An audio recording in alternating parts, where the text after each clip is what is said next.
దేవా యేసుక్రీస్తు ప్రభువా ప్రియరక్షక, ఈ ఈస్టర్ దినమున మీ పునరుత్థాన సందేశాన్ని ధ్యానిస్తుండగా మనో ఆత్మనేత్రములు తెరవండి, విని గ్రహించి అర్థం చేసుకొని వాక్యానుసారం జీవించులాగున మీరే మా అందరితో మాట్లాడమని యేసు నామమున వాక్యోపదేశం ప్రారంభిస్తున్నాము తండ్రి. ఆమేన్. ప్రభు యేసు నామములో అందరికీ వందనాలు. మిమ్మల్ని యొక్క ఈస్టర్ ఆరాధనకు ఆహ్వానిస్తూ ఉన్నాను. మనం చదివిన మార్కు సువార్త మొదటి 8 వచనాల్లో పునరుత్థాన సందేశం అంతా కూడా చక్కగా రాయబడి ఉంది. శనివారం విశ్రాంతి దినము. విశ్రాంతి దినమున ఎవరు కూడా సమాధులకు వెళ్ళకూడదు. కాబట్టి శుక్రవారమే యేసు ప్రభు యొక్క పార్థివ దేహానికి సుగంధ ద్రవ్యాలు రాసి సమాధిలో పెట్టారు. శనివారం విశ్రాంతి దినమంతా కూడా ఇంట్లో కూర్చొని వెయిట్ చేశారు.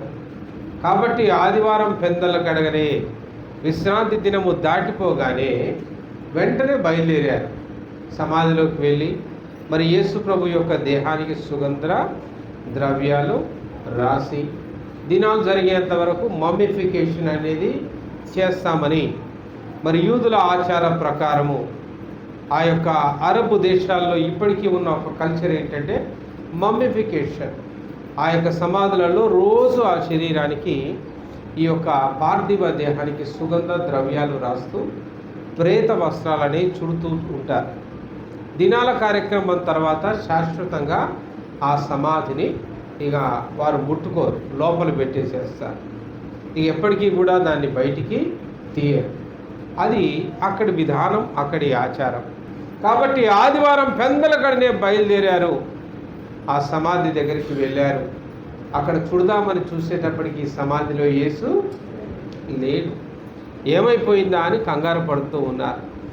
ఈలోగా ఆ వెళ్ళిన స్త్రీలలో ఒక స్త్రీ అయిన మేరీ మగ్దలేనాకు, అక్కడ వాక్యంలో కూడా ఏమని రాయబడి ఉంటుందంటే 9వ వచనములో ఆమె యొక్క వివరణ కదండి.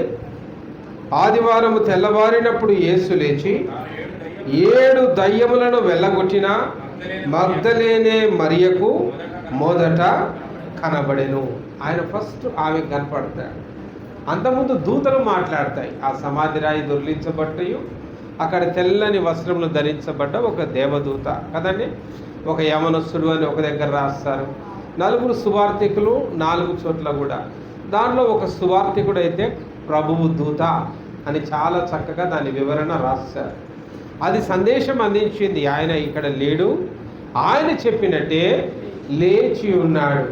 కానీ 9వ వచనంలోకి వచ్చేటప్పటికి అదే గెత్సెమనే తోటలో సాక్షాత్తు యేసు ప్రభువే ఆ యొక్క మేరీ మగ్దలేనాకు కనిపించి తనను తాను కనపరుచుకొని ఆయన పునరుత్థానుడయ్యాడు అన్న సందేశాన్ని అక్కడ ఇస్తూ ఉన్నారు. ఈరోజు ఈస్టర్ అనేది ఒక ప్రత్యేకమైన ఆదివారం. యేసు ప్రభు యొక్క పునరుత్థానాన్ని గురించి ధ్యానించే ఆదివారం. చాలామంది చనిపోతారు కానీ తిరిగి లేవడం అనేది అసాధ్యం కదండి.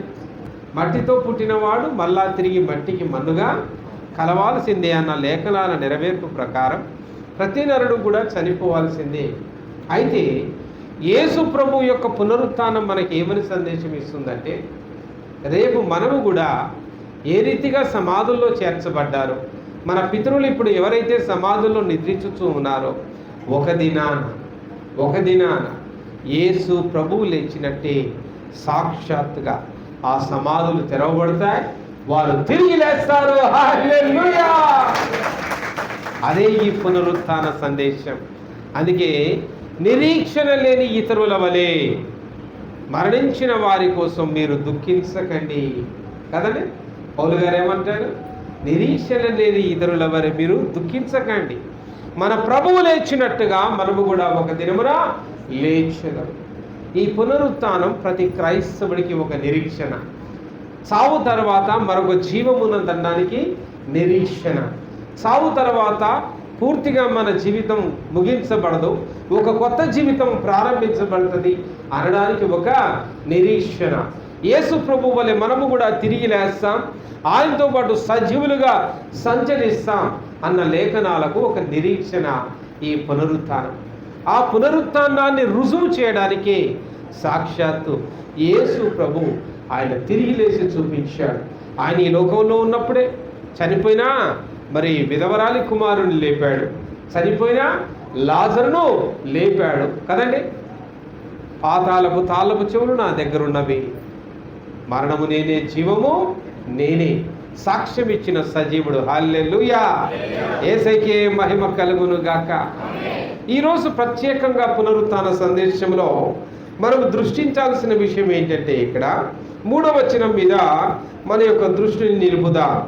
వారు ఆదివారము పెందలకడ లేచి బయలుదేరి సూర్యోదయమైనప్పుడు సమాధి యొద్దకు వచ్చుచుండగా సమాధి ద్వారము నుండి మన కొరకు ఆ రాయి ఎవడు పొర్లించునని. ఆమేన్. ఆ రాయి ఎవడు దొర్లిస్తాడు మన కోసం? చాలా పెద్ద రాయి, దరిదాపు 25-30 మంది కలిసి, సైనికులు, మామూలు వ్యక్తులు కాదు, సైనికులు అంటే మంచి బలాఢ్యులు, వాళ్ళు నెట్టి సమాధికి అడ్డంగా పెట్టి సంఖ్యలు వేసి తాళాలు వేసి కదండి తగు భద్రతతో అక్కడ ఉంచారు. స్త్రీల యొక్క మనసు నిండా ఒకటే ఆలోచన, యేసుప్రభు చనిపోయాడన్న బాధంతా ఇప్పుడు పక్కకు పోయింది. ఆయనకు సుగంధ ద్రవ్యాలు రాయాలంటే సమాధిని ఒక పెద్ద అడ్డురాయి ఉన్నది. ఈ అడ్డురాయి తొలగిస్తే తప్ప మనం ప్రభువుని చేరలేం. ఎవడు తొలగిస్తాడు? 30 మంది సైనికులు కలిపి ఆ అడ్డురాయిని నిలిపారు. మన కోసం ఎవరు? మన శిష్యులేమో ఒకరు లేరు, భయముతో, ప్రాణభయముతో ఎక్కడి వాళ్ళు అక్కడ నాకారు కదండి. ఎవరు మనకు తోడుగా రాలేదు. ఉన్నది ఆడవాళ్ళం 4 మనం ఏ రీతిగా దీన్ని చేసుకోగలగాలి? ఏ రీతిగా రాయిని మనం దొర్లించగలగాలి?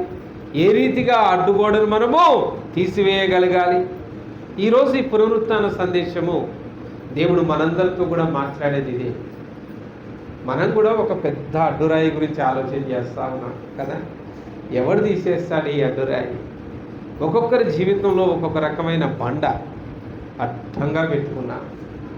ఒకడికి ఉద్యోగం లేదనే బండ, ఒకడికి ఆరోగ్యం లేదనే బండ, ఒకడికి పెళ్లిగా లేదనే అడ్డు బండ, ఒకడికి పిల్లలు పుట్టలేదనే ఒక అడ్డు బండ, ఒకడి జీవితంలో నేను స్థిరపడలేదనే ఒక అడ్డు బండ. ఇలాంటి అడ్డు బండలు నేటి క్రైస్తవ జీవితంలో, నేటి మానవ జీవితంలో ఎన్నో ఉన్నాయి. ఈ పునరుత్థాన దినాన సాక్షాత్తు ఆ ప్రభువే అడ్డు బండలన్నింటినీ కూడా దొర్లించబోతూ ఉన్నాడు. హల్లెలూయా, ఆమేన్. కాబట్టి రాయి దొర్లించబడ్డది. వాళ్ళు వచ్చి చూసేలో ఏముందండి అక్కడ? రాయి దొర్లించబడెను అని రాయబడి ఉన్నది. క్రీస్తునందు ప్రియ సహోదరుడా, శిష్యులందరూ ఒక గదిలో ఉన్నారు. వాళ్ళ ఇంటికి ఎవరు కూడా అడ్డుబండ పెట్టలే. భయం అనే అడ్డుబండ వాళ్ళను ఒక గదిలో దాచేసింది, బయటికి రాకుండా చేసింది. ఏమో యేసుప్రభువును సిలువేసి చంపినట్టు మమ్మల్ని కూడా చంపుతారేమో అనే ఒక భయం. ఈరోజు ఆ భయాలని, అడ్డుబండలన్నీ మన జీవితాల నుంచి తొలగించడానికి ఈ పునరుత్థాన సందేశాన్ని దేవుడు మనతో మాట్లాడుతూ ఉన్నాడు.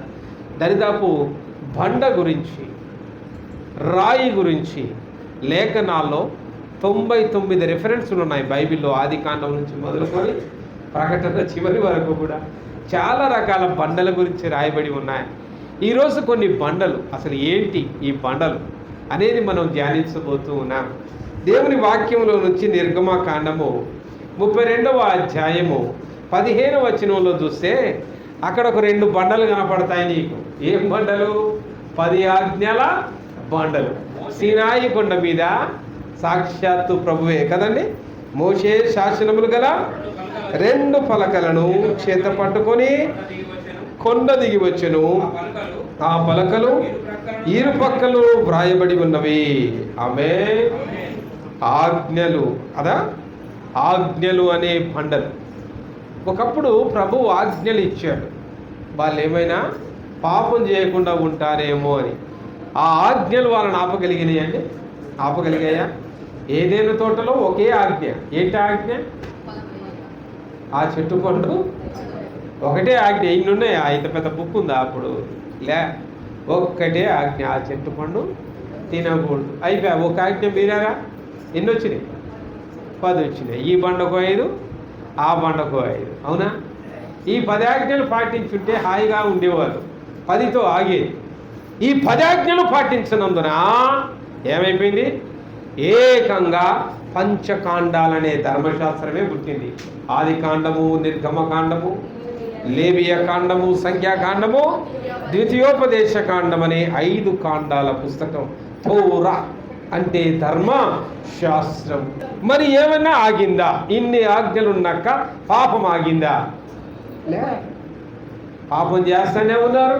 గొర్రె పొట్టలు తీసుకుపోయి పాప పరిహారార్థ బలిగా అర్పిస్తూనే ఉన్నాడు. అన్ని రకాల పాపాలు, వ్యభిచారం ఆగలేదు, అబద్ధాలు ఆగలేదు, మోసాలు ఆగలేదు, ఈర్ష్య, అసూయ, ద్వేషాలు ఆగలేదు, నీ పొరుగు వారిని దేనిని ఆశించకూడదన్నది ఆగలేదు, నీ తల్లిని తండ్రిని సన్మానించుము అన్నది అన్ని ఆజ్ఞలు మీరా. ఏ ఆజ్ఞను కూడా పాటించలేదు. చివరికి సాక్షాత్తు ఆ దేవుడే ఈ లోకంలో నరవతారిగా వచ్చి, ఇక నేను మార్చాల్సింది ఆజ్ఞలు కాదు, 1కి 10, 10కి 600 కాదు, ఇక నేను ఇయ్యాల్సింది ఏంది? బండ లాంటి వీళ్ళ హృదయాలనే నేను మార్చాలి, ఈ బండలనే తొలగించాలి. హల్లెలూయా!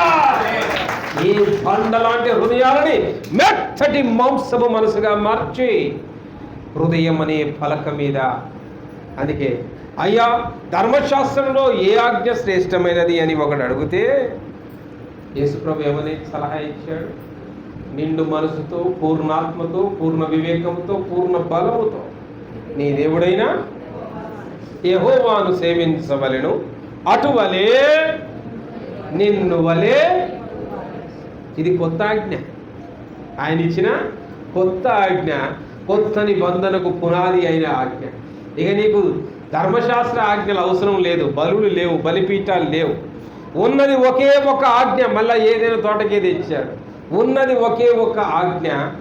అది ఒక నాణెము వంటిది, బొమ్మ బురుసు లాంటిది. ఆ ఆజ్ఞలో ఒక భాగం నిన్ను దేవుని కలుపుతూ ఉన్నది కదా. నీ దేవుడైన యెహోవాను నీవు పూర్ణ మనసుతో, వివేకముతో, శక్తితో, బలముతో నీవు ఆరాధించాలి అని నిన్ను నీ దేవుని కలుపుతూ, ఆ నాణ్యానికి ఒక పక్క ఎవరిని కలుపుతుంది? నిన్ను, సమాజాన్ని, నీ తోటివాన్ని.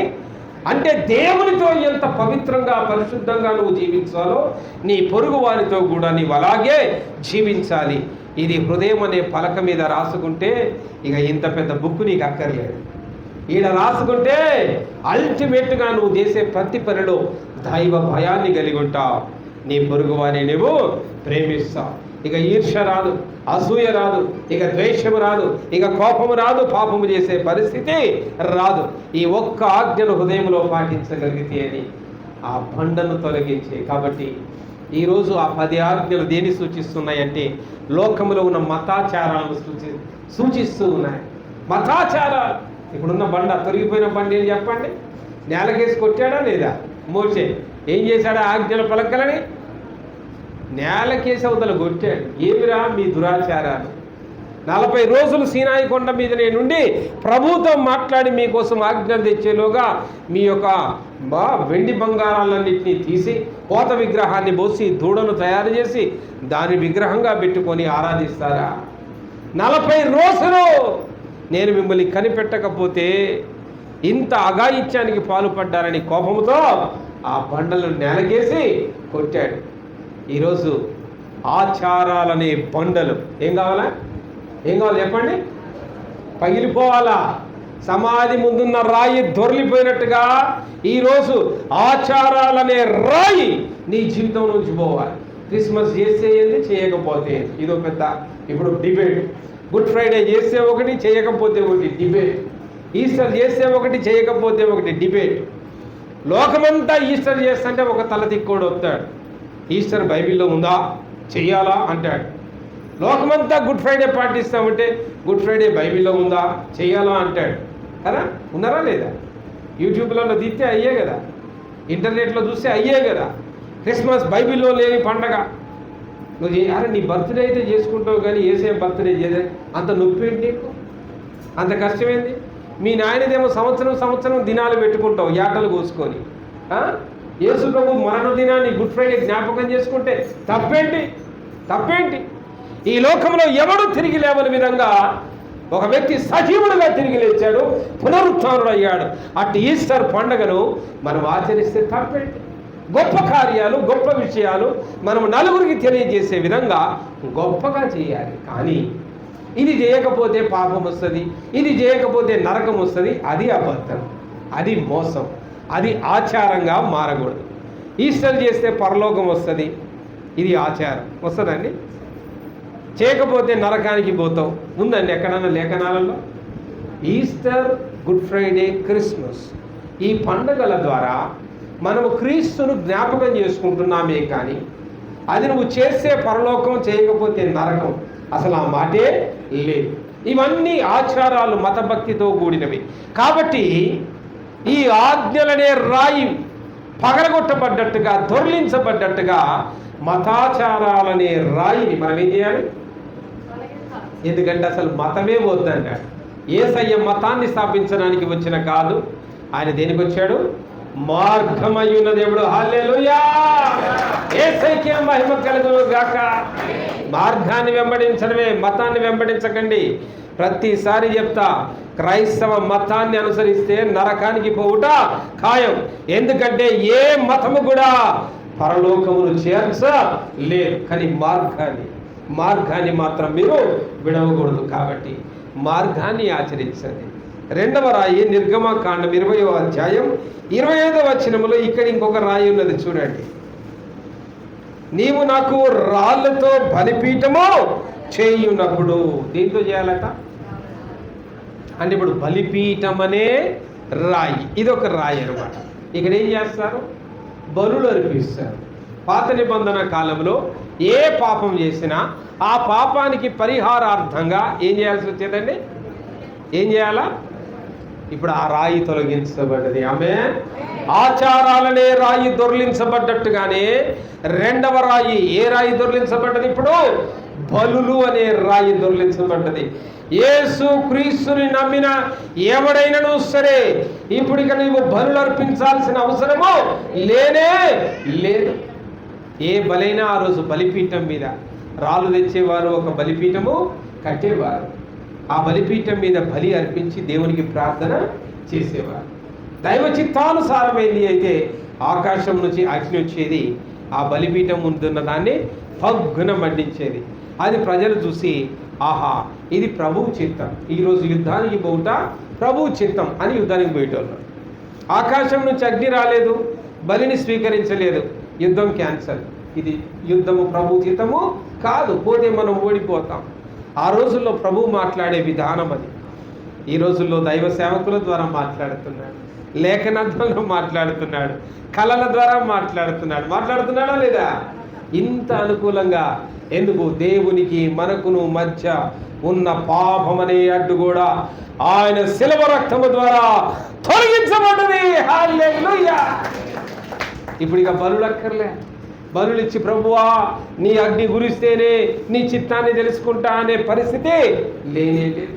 కాబట్టి ప్రియులారా, దొర్లించబడ్డ రాయి ఏని సూచిస్తుంది? ఇక్కడ బలులను సూచిస్తుంది, బలిపీఠాన్ని సూచిస్తుంది. మూడవ రాయి సమూయేలు గ్రంథములో, మొదటి గ్రంథములో 17వ అధ్యాయము 49వ వచనములో దావీదు చేతిలో ఒక రాయి ఉంది. ఆ రాయితో ఏం చేశాడు చెప్పండి రా పిల్లలు, ఏం చేశాడు? గిరగిర తిప్పి కొట్టే. ఎవరిని కొట్టాడు? దావీదు చేతిలో ఉన్న రాయి ఎవరిని సంహరించింది చెప్పండి? శత్రువును సంహరించింది. 40 దినాలు ఇజ్రాయేలీయులకి నిద్రాహారాలు లేకుండా చేసిన గొలియాతును, ఫిలిస్తీన్ల సైన్యమును ఒక్క రాయితో ఏం చేశాడండి? నేల కూర్చిపడేశాడు. హల్లెలూయా!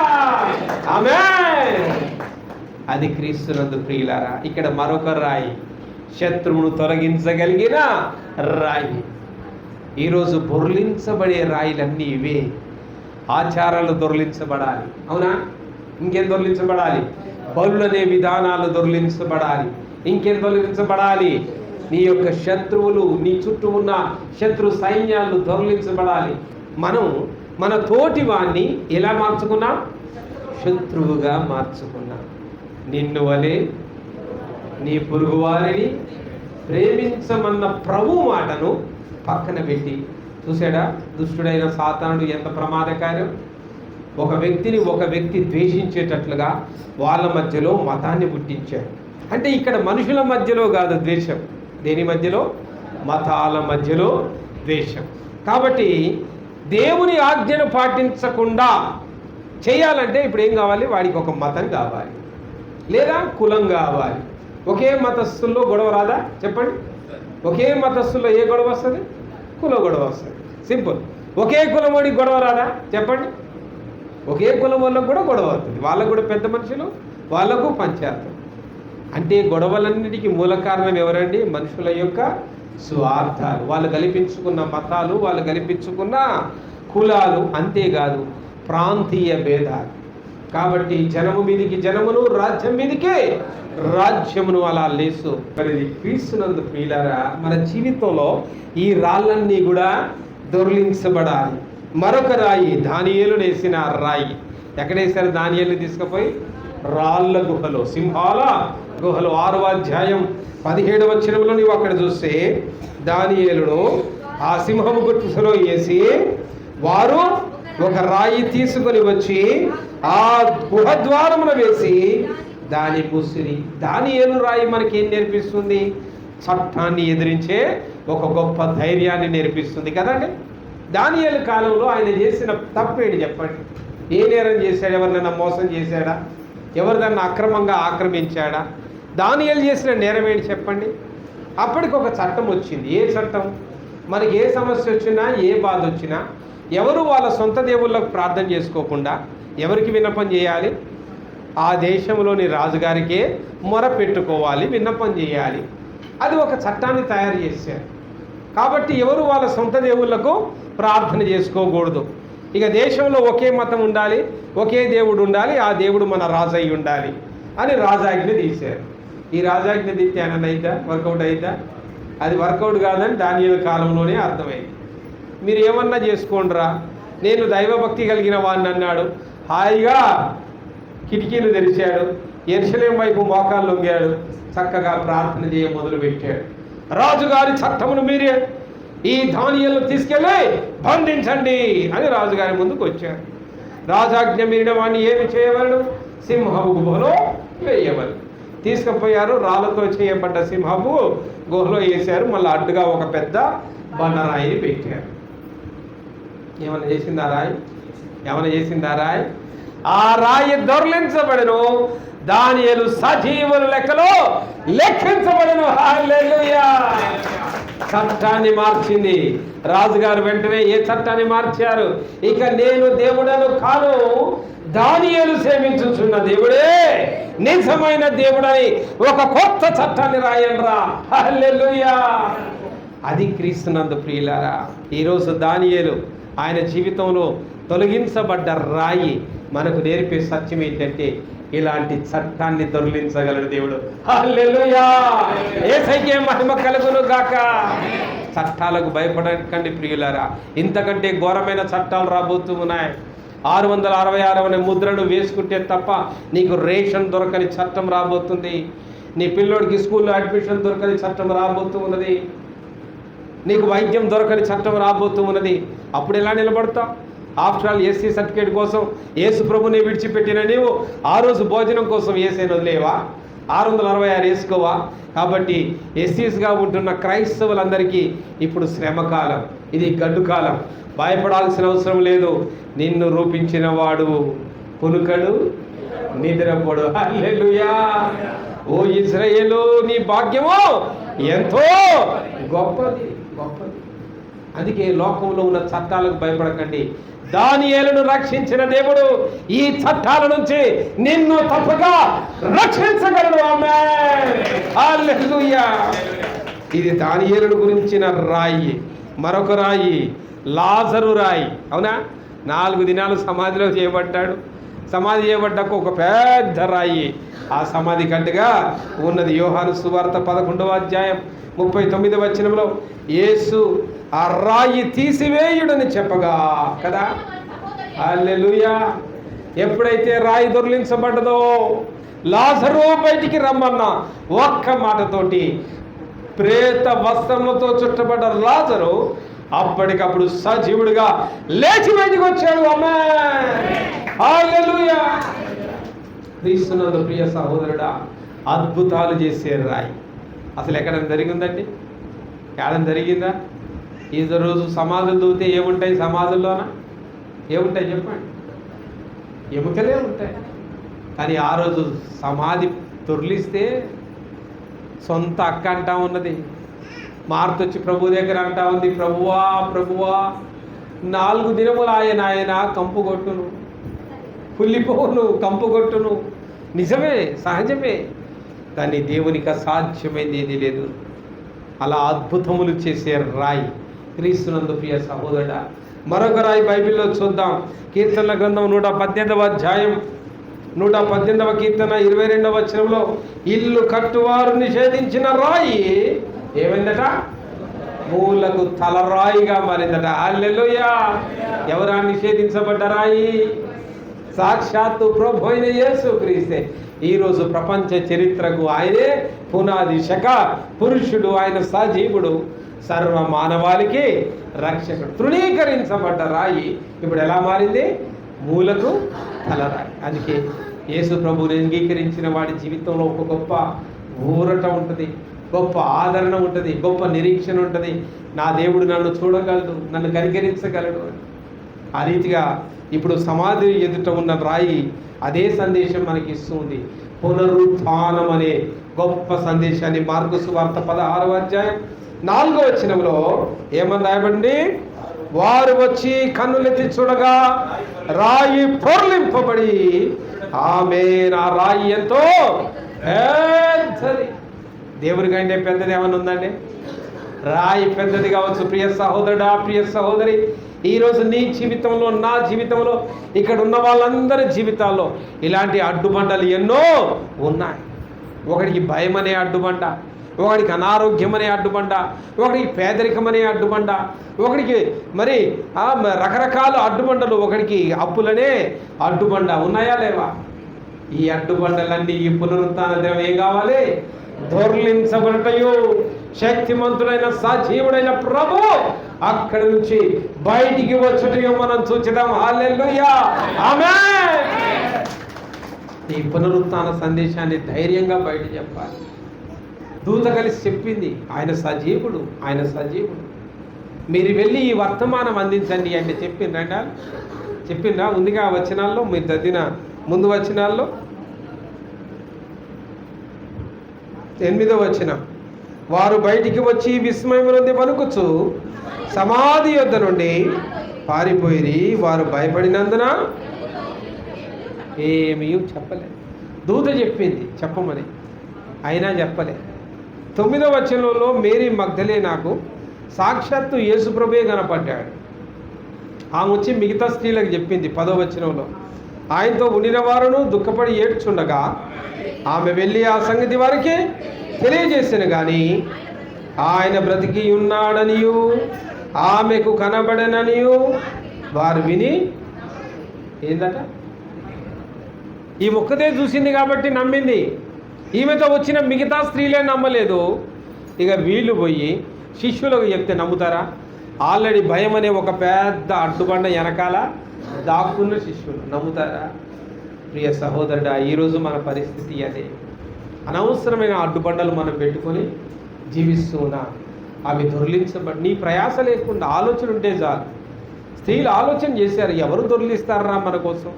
30 మంది కలిసి అడ్డుగా నెట్టిన అంత పెద్ద బండను ఎవడు దొర్లిస్తారా అనుకున్నారు. వచ్చేలోగా ఏముందని దొర్లించబడి ఉంది. నీ మనసులో ఇది ఎవడు తొలగిస్తాడు అని ప్రార్థన చేయించాలి. సాక్షాత్తు యేసు ప్రభువే. మత్తయి సువార్తలో అయితే దాని వివరణ చెప్తాడు. ప్రభువు దూత ఆకాశం నుంచి రాగా పెద్ద భూకంపము కలిగేను. అప్పుడు ఆ బండ దొర్లించబడేను. బండకు నోరు ఉంటుంది, మాట్లాడుతుంది అని కూడా ఒక దగ్గర సందేశం ఇచ్చాడు. ఆయన యెరూషలేం పట్టణంలోకి వెళ్తూ ఉన్నప్పుడు భయమన్నాడు, ఈ మనుషులు నిశ్శబ్దంగా ఉంటే సాక్షాత్తు ఈ రాళ్ళే కేకలు వేస్తాయి. రాళ్ళు కేకలేసి కదులుతాయి, ఆయన మాటకు లోపడతాయి. ఏది కదులు అని నువ్వంటే నీ గదలు ఆయన సృష్టికర్త, బండను సృజించిన వాడు కాబట్టి. అవునా కాదా? అంత గొప్ప దేవుడు ప్రియులారా, మనము ఆరాధించే దేవుడు అంత శక్తిమంతుడు. ఈరోజు ఈ అడ్డుబండలు పోవాలి, భయమనే అడ్డుబండలు పోవాలి. ఈ అడ్డుబండలన్నీ ఈరోజు ఏం కావాలి? దొర్లించబడాలి. హల్లెలూయా. రండి మోకరిద్దాం, ప్రార్థన చేసుకుందాం. ఈ పునరుత్థాన దినాన అనేక ఏళ్ళుగా, అనేక దినాలుగా, అనేక సంవత్సరాలుగా మనల్ని పట్టి పీడిస్తున్నా ఈ అడ్డుబండలన్నీ తొలగించబడలాగున ప్రార్థన చేసుకుందాం.